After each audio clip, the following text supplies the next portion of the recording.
आणि एक महत्त्वाची बातमी TV9 रिपोर्टर नुसार महायुती महाविकास आघाडीमध्ये काटेकी टक्कर। तर मोवियाला 136 ते 145 जागांचा अंदाज आहे TV9 रिपोर्टर पोल नुसार। महायुतीला 129 ते 139 जागांचा अंदाज आहे। इतरांचा आकडा 13 ते 24 पर्यंत जाऊ शकतो। तर TV9 रिपोर्टर पोल नुसार महायुती 129 ते 139 जागांचा अंदाज आहे। महाविकास आघाडीला 136 ते 145 जागा मिळण्याचा अंदाज आणि इतरांना 13 ते 23 जागा मिळण्याचा अंदाज आहे। मॅजिक फिगर आहे 145। मात्र इतरांच्या सहकार्याशिवाय महायुती किंवा महाविकास आघाडी सत्ता स्थापन करू शकणार नाही। सिंगल राजेस्ट पार्टी म्हणजे सगळ्यात मोठा पक्ष ठरेल तो म्हणजे भाजप 81 जागांहून अधिक जागा मिळण्याचा अंदाज यामध्ये आहे।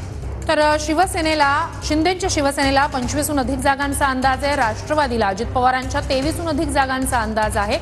तर काँग्रेसला 50हून अधिक जागांचा अंदाज TV9 रिपोर्टर पोल नुसार वर्तवण्यात आलेला आहे। ठाकरे गटाला 44 पेक्षा जास्त जागा मिळण्याचा अंदाज आहे। भाजप 81 जागांसह सगळ्यात मोठा पक्ष ठरेल TV9 रिपोर्टरच्या पोल नुसार आपण पाहतोय।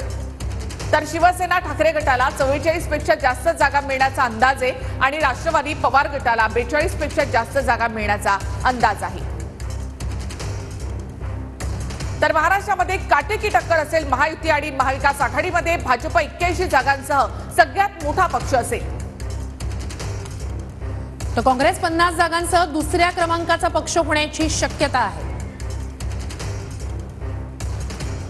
तर ठाकरेंची शिवसेना 44 जागांसह तिसऱ्या क्रमांकावर राहील असं TV9 रिपोर्टरचा पोल सांगतोय।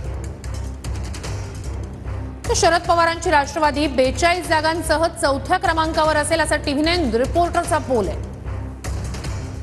TV9 रिपोर्टरच्या पोलनुसार शिंदेची शिवसेना 25 जागांसह 5व्या क्रमांकावर राहील